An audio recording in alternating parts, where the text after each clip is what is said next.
2022년 12월 8일 목요일입니다. 같이 하신 모든 분들을 환영합니다. 기도하고 이 시간을 시작하겠습니다. 사랑이 많으신 아버지 하나님, 우리가 주의 앞에 설 때마다 삶의 위로와 평안을 느끼게 하시니 감사합니다. 이 땅에 숨을 곳 없는 험하고 거친 여정 가운데 하나님 우리의 쉼이 되어주셔서 감사합니다. 이 아침 삶의 가장 소중한 시간들을 들여 주님과 만나기를 원하오니 우리에게 말씀하여 주시고 하늘에 다함 없는 그 평안으로 우리와 함께 계셔 주시옵소서. 주님, 우리의 부족한 삶이 하나님께 영광이 되기를 원합니다. 이것이 거창한 목적이 되지 않게 하시고 가장 겸비하고 낮아진 마음으로 주를 섬길 때에 우리가 하나님 앞에 의미 있는 존재로 서갈 수 있도록 주님, 우리를 깨우치시고 지도하여 주시옵소서. 이번 주는 특별히 우리를 위협하고 있는 우리 주변의 잘못된 영혼관들에 대하여 살펴보고 있습니다. 주님, 올바른 것들, 말씀의 기초 가운데 깨닫게 하셔서 하나님 앞에 진리를 분별할 수 있는 주의 백성 되도록 인도하여 주시옵소서. 예수 그리스도 이름으로 기도합니다. 아멘. 1848년 뉴욕주 하이즈빌에 폭스 목사 부부는 두 딸과 함께 이사를 하게 됩니다. 장성한 자녀들은 이미 출가하였고 두 딸이 부부와 함께 살고 있었습니다. 어느 날 밤 딸들의 공포에 찬 비명소리를 듣고 부부는 딸들의 방에 가게 됩니다. 벽에서 계속 소리가 난다는 것입니다.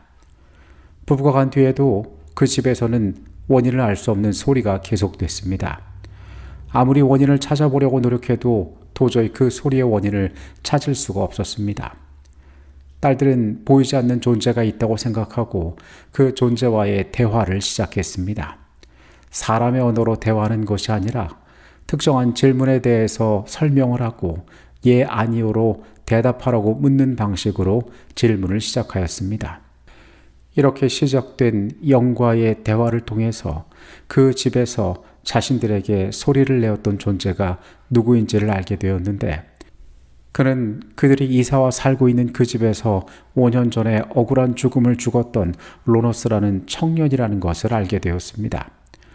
그는 자신이 돈을 빼앗기고 죽임을 당한 뒤에 그 집 지하실에 매장되었다라고 두 딸에게 주장하였습니다. 자매는 어른들을 설득하여 지하실을 파보았고 그곳에서 뼈와 혈흔 등의 주검의 흔적들이 발견되었습니다. 영들과 교통하는 소녀들의 소문은 삽시간에 뉴욕주는 물론이고 전 세계로 퍼져나가게 되었습니다. 그녀들의 나이 많은 언니였던 리아는 이 두 자매를 중심으로 강령술 모임을 열었고 그곳에서 가족을 잃은 사람들은 관심 있게 모임에 참석하기 시작했습니다. 이들의 영향력이 얼마나 컸는가 하면은 당시 미국의 대통령이었던 로버트 피어스가 이 소문을 듣고 자매를 백악관으로 초청하게 됩니다. 마침 그때 대통령 부부는 두 명의 자녀들을 사고로 잃어서 슬픔 가운데 빠져 있었는데 아마 추정컨대 이 소녀들을 통하여 그 자녀들과 만나보려고 시도를 했던 것 같습니다. 1860년대 발발한 남북전쟁으로 많은 사람들은 사랑하는 이들을 잃게 되었습니다. 미처 하지 못했던 마지막 말들을 하기 위하여 그들은 죽은 자신의 가족을 만나기를 간절히 소망했습니다. 이러한 시대적인 배경으로 인하여 강신술은 폭발적으로 확산되어 나갔습니다. 많은 이들이 죽은 자들과 대화하기를 원했습니다. 그리고 그들은 이전까지 알지 못하는 새로운 세계를 발견한 것처럼 생각하게 되었습니다. 훗날 이들 자매가 돈을 노리고 거짓을 꾸며내어 이렇게 활동했다라고 폄하하는 사람도 있었고, 알코올 중독과 여러 가지 불행한 삶의 궤적 때문에 힘든 삶을 살아갔던 그 자매의 일생이 사람들에게 주목의 대상이 되기도 했습니다. 하지만 이 폭스 자매가 현대 강신술의 시작이 되었다는 사실은 어떤 면에서도 부인하기 어려워 보입니다. 정말 죽은 자와 교통할 수 있을까요? 죽은 자들의 영혼이 살아있는 사람들에게 영향을 미치고 있을까요? 왜 이런 일들을 겪는 사람들이 우리 세계에 많이 있을까요? 오늘의 주제는 죽은 자의 모습으로 나타남입니다. 죽은 사람의 모습이 마치 산 사람처럼 다시 나타나는 건 역시 강신술과 마찬가지로 사단이 꾸며내는 일입니다. 이미 죽은 가족, 친구 또는 그 누구라도 살아있는 것처럼 나타날 수 있는데 그들의 생김새와 목소리가 고인과 매우 유사하게 나타나기 때문에 사람들은 실제 그가 왔다고 믿는 것입니다. 그러나 사실 이 모든 현상들은 죽은 자가 돌아오는 것이 아니라 사탄이 그 모습을 가장하여 그처럼 나타나는 것입니다.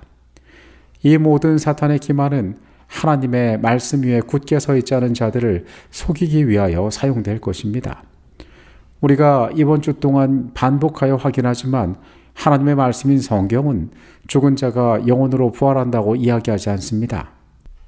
이 땅에서 수고를 다한 자들은 깊은 잠에 빠져서 아무것도 알지 못한다고 성경은 이야기하고 있습니다.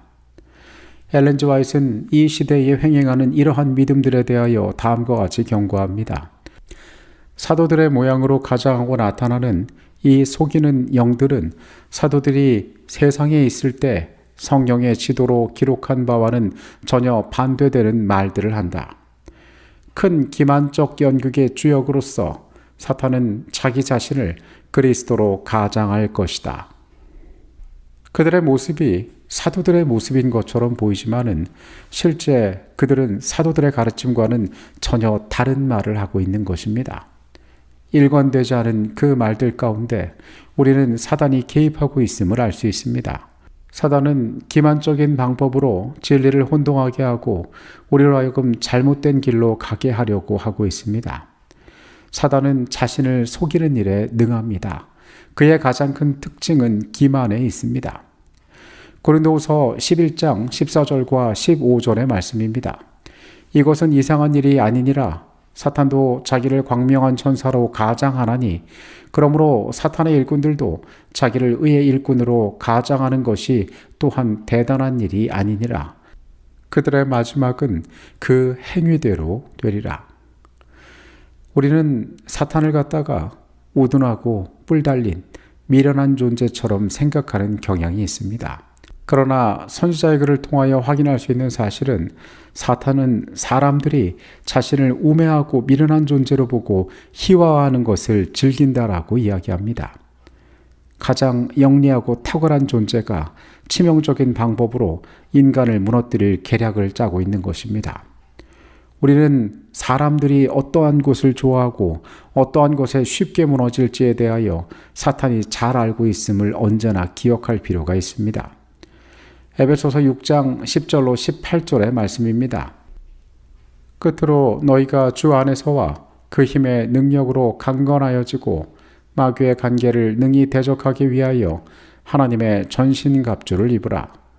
우리의 씨름은 혈과 육을 상대하는 것이 아니요 통치자들과 권세들과 이 어둠의 세상 주관자들과 하늘에 있는 악의 영들을 상대함이라. 그러므로 하나님의 전신갑주를 취하라. 이는 악한 날에 너희가 능히 대적하고 모든 일을 행한 후에 서기 위함이라. 그런즉 서서 진리로 너희 허리띠를 띠고 의의 호심경을 붙이고 평안의 복음을 준비한 것으로 신을 신고 모든 것 위에 믿음의 방패를 가지고 이로써 능히 악한 자의 모든 불화살을 소멸하고 구원의 투구와 성령의 검 곧 하나님의 말씀을 가지라. 모든 기도와 간구를 하되 항상 성령 안에서 기도하고 이를 위하여 깨어 구하기를 항상 힘쓰며 여러 성도를 위하여 구하라. 하나님의 말씀인 성경은 마치 마지막 시대를 미리 본 것처럼 우리를 향하여 선명하게 우리가 당할 이러한 위험들에 대하여 경고하고 있습니다. 바울은 에베소서의 말씀에서 이렇게 경고합니다. 우리의 씨름은 혈과 육을 상대하는 것이 아니요 통치자들과 권세자들과 이 어둠의 세상 주관자들과 하늘에 있는 악의 영들을 상대하는 것이라고 이야기하고 있습니다. 보이지 않는 존재가 우리의 영적인 안전을 위협하고 그 치열한 싸움 가운데에서 우리가 상대해야 할 그런 대적이라는 사실을 이야기하고 있는 것입니다.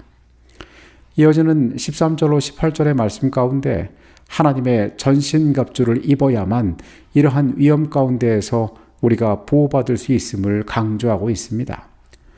사탄의 개입으로 인해 죽은 자가 살아있는 것처럼 나타나는 현상은 매우 무섭고 기말적일 수 있으나 하나님으로부터 보호를 받으며 하나님의 말씀에 뿌리내린 자들을 그릇된 길로는 인도할 수 없습니다. 우리가 가져야 하는 가장 중요한 확신은 하나님께서 우리에게 길들을 보여주시고 우리가 마음 가운데 하나님을 따르기로 결심한다면 그 위험에 빠지지 않도록 우리를 인도하실 것이라는 것입니다. 인간의 조건적 불멸에 대한 성경의 가르침을 믿는 사람들은 죽은 사람과 어떤 종류의 교감이나 소통을 하더라도 그런 경험이 사탄에게서 비롯된 것이며 하나님의 강력한 은혜를 통해 그것들을 물리쳐야 한다는 것을 알고 있습니다. 호기심으로, 재미로 그러한 일들에 접근할 수 없습니다. 하나님을 믿는 백성들은 그 원칙 가운데에서 흔들리지 않는 삶의 태도들을 가져야 합니다. 반복하여 말하지만 아무리 강력하고 설득력이 있고 진짜처럼 보일지라도 죽은 자는 무덤에서 잠들어 있다는 성경의 가르침은 가장 확고한 우리의 확신이 되어야 합니다. 많은 사람들은 만약에 이것이 거짓이라면 왜 그 수많은 사람들이 이처럼 동일한 경험들을 반복하느냐고 이야기할 수 있습니다. 그들은 죽음 이후의 삶이 실제로 존재하고 영혼들이 우리와 교통하길 원한다고 주장하는 것입니다. 그러나 우리는 이 모든 일들이 사단의 기만 때문에 가능한 것임을 알고 있습니다. 그래서 이 가장 치명적인 유혹 가운데에서 승리하기 위하여 준비하는 자들이 되어야 합니다. 우리 중 누군가가 사랑하는 사람을 잃었을 때 바로 그 사람이 우리 앞에 나타나서 다시 대면한다고 생각해 봅니다. 그리고 다시 나타난 그 사람은 평소와 같은 익숙한 표현으로 그가 자주 하던 행동으로 자신의 사랑을 표현하고 친밀함을 나타냅니다. 그리고 얼마나 그리워했는지, 심지어 둘 사이에만 알 수 있는 이야기들을 하고 자신이 이제 더 나은 곳에서 더 행복한 삶을 살고 있다고 자신이 보았던 것들에 대해서 설명한다면 어떠한 마음이 드시겠습니까? 죽은 자의 상태에 대한 성경의 가르침을 우리는 너무도 잘 알고 있지만은 우리가 살아가는 세계에서 각자가 가진 배경 하에서 우리는 치명적인 유혹에 빠질 수 있는 위험을 가지고 있습니다. 내 사랑하는 사람을 잃었을 때에 그러한 마음은 설명할 수 없이 간절해질 것입니다. 우리는 이러한 위험 가운데 빠지지 않도록 에베소서의 말씀에서 이야기한 대로 하나님의 전신갑주를 날마다 입어야 합니다. 이 마지막 때를 살아가는 우리를 쓰러뜨리기 위하여 사단이 어떤 노력을 하고 있는지 알기에 우리는 더 철저하게 준비해야 하는 것입니다. 많은 사람들이 사랑하는 친척이나 친구들의 모양으로 나타나서 가장 위험한 이단설을 주장하는 악마의 영들과 대결하게 될 것이다. 이 영들은 가장 부드러운 우리의 동정심에 호소하며 그들의 주장을 지지하기 위하여 이적들을 행할 것이다. 우리는 죽은 자는 아무것도 모르므로 이렇게 나타나는 것은 악마의 영이라는 성경의 진리를 가지고 그들을 대항할 준비를 갖춰야 한다. 마지막 시대를 살아가는 하나님의 백성들에게 이러한 위험은 큰 흔들림이 될 것이라고 이야기합니다. 아직 우리의 피부에 와닿지 않을 수 있습니다. 그러나 과학의 이름으로 또 수많은 사람들의 경험의 이름으로 사람들의 필요에 의해서 이러한 일들이 가능하고 실제로 내게도 영향이 있다라고 할 때에 과연 우리는 그때도 흔들리지 않고 올바로 설 수 있을까요? 성경은 하나님의 전신갑주를 입고 그 안에서 날마다 새로워지는 경험들이 있어야 한다라고 이야기합니다. 다시 한번 고백하지만 우리는 너무도 연약한 존재들입니다. 하나님께서 우리의 삶에 말씀의 원칙들을 기억나게 하시기를, 그리고 그 가운데에 가장 올바른 것들을 선택하게 되기를 주 앞에 간절히 구합니다. 분명한 말씀의 약속이 우리의 하루의 삶을 온전히 지켜주게 되시기를 바라겠습니다. 기도하시겠습니다. 주님, 우리가 살아가는 세계에서 죽은 자를 불러낸다고, 죽은 자와 교통한다고 이야기하는 사람들이 많이 있습니다. 사랑하는 가족을 다시 만나고 싶어 합니다. 그들에게 못다한 말들을 하고 싶어 합니다. 생전에 나눴던 그 따뜻한 온기를 다시 한번 느껴보고 싶어 합니다. 주님, 그러나 이 모든 것들에 대하여 성경은 죽은 자는 잠자며 아무것도 모른다라고 말하고 있습니다. 그렇게 다정하게 따뜻하게 나의 필요를 알고 찾아오는 존재가 기만적인 사단이라는 것을 우리로 알게 하여 주시옵소서. 마지막 때에 우리 모두가 말씀의 천신갑주 아래 있는 백성 되게 하여 주시옵소서. 거룩하신 예수 그리스도 이름으로 기도합니다. 아멘.